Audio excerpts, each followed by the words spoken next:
Labadiena, aš esu kunigas Mindaugas Dikšaitis. Ir šiandien įrašau tinklalaidę iš Tauragės liuteronų bažnyčios, kur ir pats tarnauju. Kodėl iš bažnyčios? Parinkau specialiai įrašų į šitą vietą, kadangi ateinantis sekmadienis yra amžinybės šventė.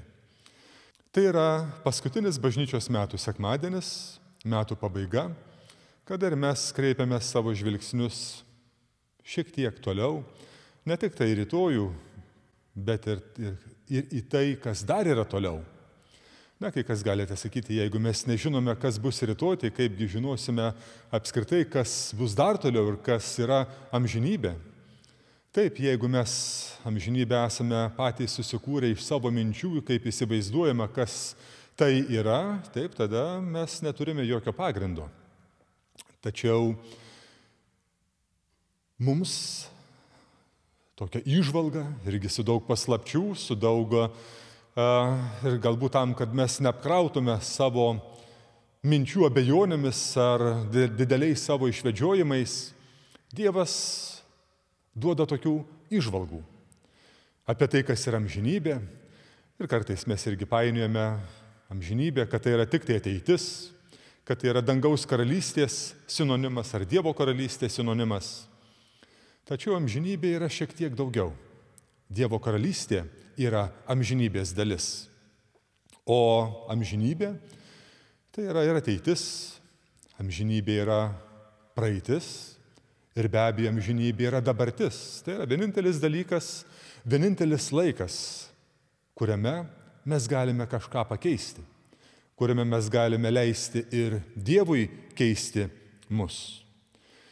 Štai kaip ir įžanginėme priegiesmėje yra sakoma, Jėzus Kristus apaštalui ir evangelistui Jonui sako, aš esu alfa ir omega, pradžia ir pabaiga, kuris esu, kuris buvo ir kuris ateis, visagalis. Štai Dievo padangtė tarp žmonių. Jis apsigyvens pas juos ir jie bus jo tauta. Ir pats Dievas bus su jais. Štai visas laikas, kurį Dievas yra sukūręs ir kas vienintelis yra visame šitame laike, ką mes vadiname amžinybė. Tai yra Dievas. O mes esame amžinybės dalis dabar. Todėl prisimindami užmigusiuosius tą sekmadienį, turbūt ir ne tik tai sekmadienį, mes nesuvedame visų savo minčių vien tik tai juos, bet mes dėkojame už tuos, kurie mus vedė, kurie mus atvedė į bažnyčią. Meldžiamės kartu su tais, kurie šiandien yra bažnyčioje, prisimindami, kuriuos galbūt ir mes galėjome palydėti, lydėjome tikėjimo kelionėje.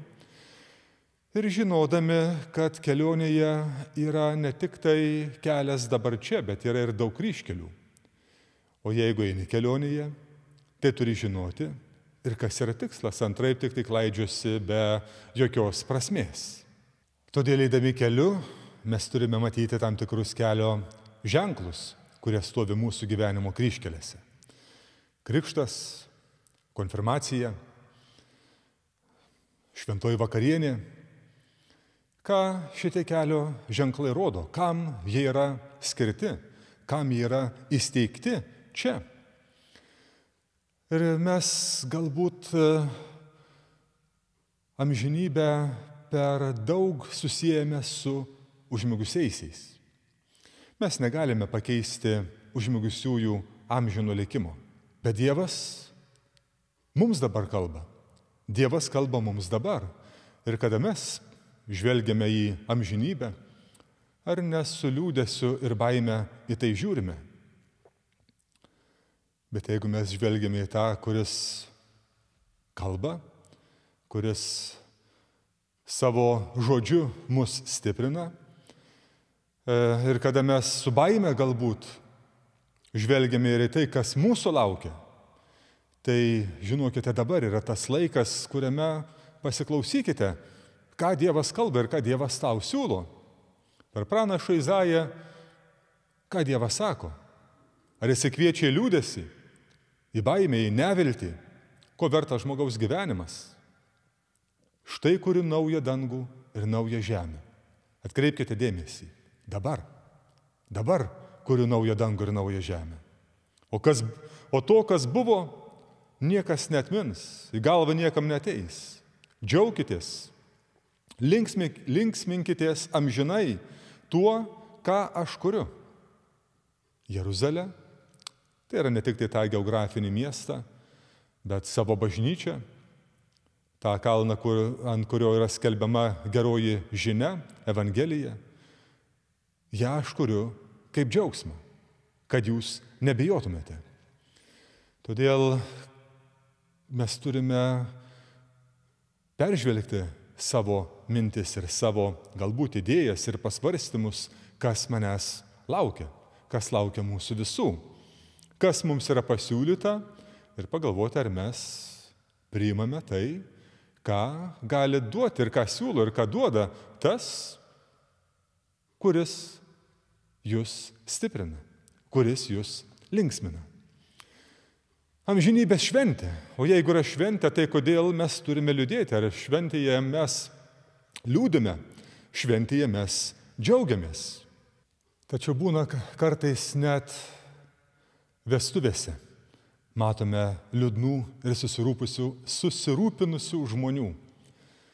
Ar nekeistai žiūrime į juos? Kartais net vienas iš jaunųjų būna liūdnas. Todėl pagalvokime, ar Dievas nežiūri keistai su nuostaba į mus, jeigu Jisai mums siūlo amžinybę. Mes liūdime ar bijome, kažko nepasitikime, sakome, nežinome, kas ten bus, kas mūsų laukia, kaip tenai bus.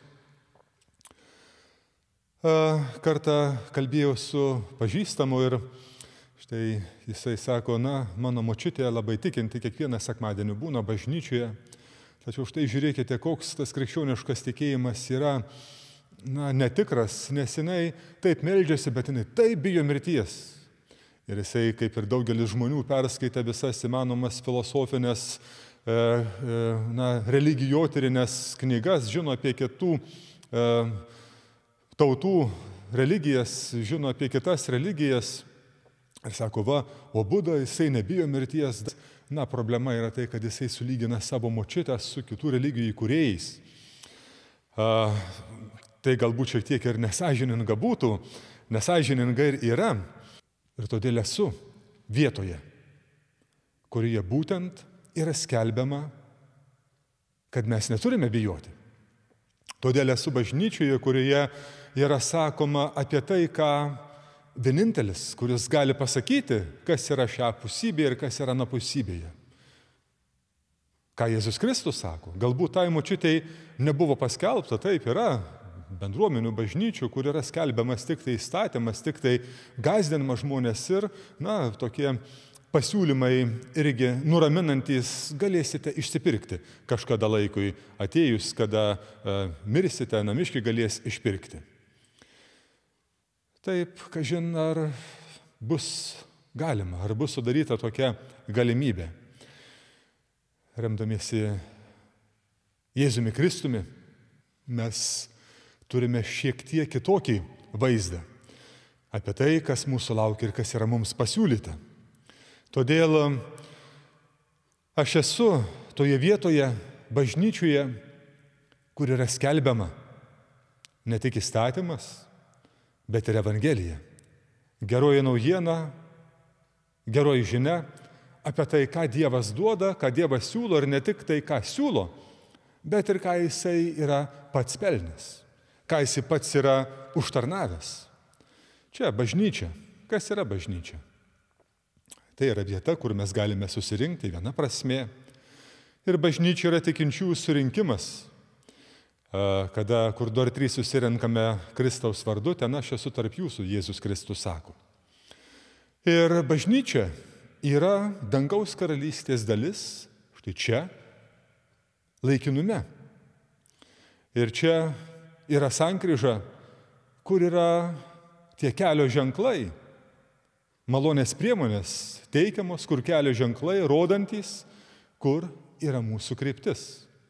Rodantys ne tik tai, kur yra mūsų kryptis, bet kur yra išdalinama visa, užpilamas kuras, kaip Evangeliją netrukus skaitysime. Teikiama visa, kas reikalinga mūsų toje kelionėje. Paklausykite Evangeliją. Evangelija pagal Matą 25 perskirimas nuo 1 eilutės. Jėzus Kristus sako: tada dangaus karalystė bus panaši į 10 mergaičių, kurios pasiėmusios žibintus išėjo pasitikti jaunikio. 5 iš jų buvo paikos, 5 protingos. Taigi paikosios pasiėmė žibintus, o nepasiėmė alyvos, protingosios kartu su žibintais pasiėmė induose ir alyvos. Jaunikį vėluojant visos ėmė snausti ir užmigo. Vidurnaktį pasigirdo balsai: štai jaunikis, išeikite pasitikti. Tuomet visos mergaitės atsikėlė, taisėsi žibintus, paikosios sakė protingosiams: duokite mums alyvos, nes mūsų žibintai gęsta. Protingosios atsakė, kad kartais nepristiktų ir mums, ir jums, verčiau nueikite pas prekiautojus ir nusipirkite. Joms beinant pirkti atėjo jaunikis, kurios buvo pasiruošusios, įėjo kartu su juo į vestuves ir durys buvo uždarytos. Vėliau atėjo ir anos mergaitės ir ėmė prašytis: viešpatie, viešpatie, atidaryk, čia mes. O jis atsakė: iš tiesų sakau jums, aš jūsų nepažįstu. Taigi, budėkite, nes nežinote nei dienos, nei valandos. Stovime kryžkelėje, kur Kristus irgi parodo tokias priešingybės. Dangus, žemė, amžina, laikina, išmintis, kvailystė. Kaip pasirinkti, ką pasirinkti? Na ir ką renkasi žmogus? Pagalvokite ir prisiminkite, kokius kelius priėmėte jūs. Ar visada išmintingus ir protingus? Renkamės dažniausiai tai, kas yra patogu, tai, kas yra populiaru. Kaip ir mergaitės, tos 5 turėjo turbūt dar daug reikalų, kurios norėjo užbaigti, joms sakė: laukite. Na, laukti gali, bet tu lauki nerūpestingai. Ir turbūt šitas palyginimas labai aktualus ir šiai dienai, ir šiuolaikiniam žmogui, kuris yra susirūpinęs savo sveikata, susirūpinęs ne tik laikinumu, bet ir amžinybė, bet tas rūpestis dažniausiai pasibaigia, irgi einant, sekant kelio ženklais, kurie veda tik tai į laikinumą. Ir labai dažnai, kurie veda tik tai į kvailystę, į ribotumą, į atskirtį, į atsiskyrimą. Ir vėliau nuveda į baimę, nuveda į nepasitikėjimą nei Dievu, nei savimi. Sako, ieškau savęs. Galbūt turėjo būti šalia žmogus, kuris turėjo padrasinti ir pasakyti, bet tada tu nebėk nuo savęs. Todėl ir čia, tose mergaičių palyginimuose mes matome žmogų, kuris kaltina Dievą, kaip ir tos mergaitės šaukia: atidaryk, juk čia mes. Žmogus kaltina Dievą. Ar Dievas yra geras, jeigu jisai nepriima visų, taigi visus turėtų priimti. Visus turėtų pasikviesti į tą vestuvių pokylį, užmirždamas, kad pakviesti tai buvo visi. Ar Dievas yra geras, jeigu jisai nepriims tų, kurie apie Kristų net negirdėjo? Argi jis yra geras? Na, logiška būtų pamokyti ir pasakyti štai tai mergaitei, jau kabutėse be abejo, tai jeigu tu susirūpinęs taip, kad išgirstų žinią apie Jėzų Kristų ir amžinai gyvenimą visi, štai yra įrankis, yra netgi pagalba, Dievo šventoji dvasia, kuri tave padės paruošti. Eik ir skelbk tam, kuris dar negirdėjo apie Kristų, ir ne tik tai apie tolimiausius pasaulio kraštus, kur tautų valdovai draudžia skelbti Evangeliją. Tarp mūsų daugybė žmonių, kurie apie tą taip pat nėra girdėję. kurie buvo, pagrobti, mintys nukreiptos į kitą tikslą, sekti kitus mokytojus. Štai šalia jūsų vaikai, mūsų vaikai yra objektas ir yra tikslas, kad ir jiems būtų paskelbta apie Jėzų Kristų. Tiesa, Jėzus Kristus čia nekalba tik tai apie mergaitės ar moteris. Kalbėdamas apie išmintį ir kvailumą, jisai buvo parinkęs pavyzdį ir apie vyrą, kuris statė namus. Vienas statė namus ant smėlio. Tačiau pakilo vėjai, patvino upės ir to pastato nebebuvo, nes jis buvo pastatytas ant smilčių. Besikeičiančiame pasaulyje, kada žmonės mano, jog gali pastatyti amžinybę ant laikinumo pamato, amžinybę ant byrančių smilčių, ant pasaulietinių filosofijų, besikeičiančių ideologijų, užmiršta, kad negalima ardyti Dievo sukurtos tvarkos. Laikinumas niekada nebus amžinybė.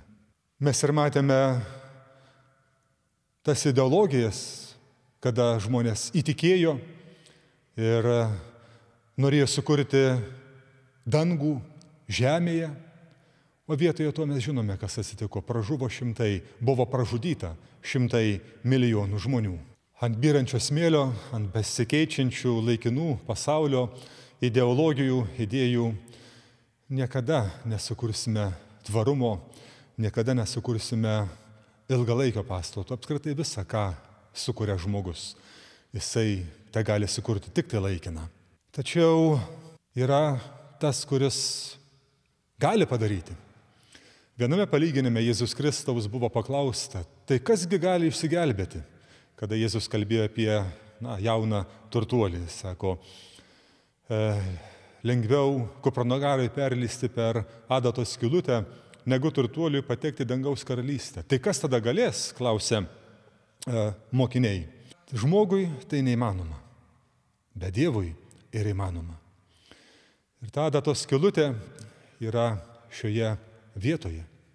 Jeigu čia, laikinume, esi čia, bažnyčioje, kur yra skelbiami amžini dalykai, viskas gali pakrypti visai į kitą pusę. Mes neskelbėme čia iš sakyklų pasaulio filosofijų, pasaulietiškų ideologijų. Taip, yra tokių, kurios pasiduoda laiko dvasiai, tačiau tokiu atveju bažnyčia nusilpsta, jinai pasidaro laikina. Nebe Kristaus darbo tęsėja, nebe Kristaus įkvėpta žmonių bendryje. Mes skelbiame Jėzų Kristų. Čia yra vieta, kurioje Jėzus Kristus siūlo mums tikslą, Jėzus Kristus siūlo kryptį ir ne tik tai pasiūlo, bet ir suteikia visas dovanas, suteikia visus įrankius, kad galėtume būti susaistyti ne tik tai laikinumu, bet galėtume būti ir amžinybės ateityje dalis. Mes negalime pakeisti nei žemės, nei dangaus, bet Dievas gali pakeisti ir žemę. Ir tai, ko mes nesame verti, kad mes nesame verti iš savo pačių savęs dangaus, Jis gali pakeisti ir pasiūlyti, ne tik pasiūlyti, bet ir duoti, padovanoti dangų. Jėzus Kristus žengė čia į žemę, kad šita žinia būtų skelbiama ir skleidžiama. Ir Dievas šventoji dvasia kiekvieną sekmadienį mus veda į mūsų indus, pildamas aliejaus, kurdamas tikėjimą. Aliejus tai yra tikėjimas mūsų gyvenime. Ir kam mes tą aliejų išnaudojame? Pasiūlyta buvo visiems, įpilta buvo visiems.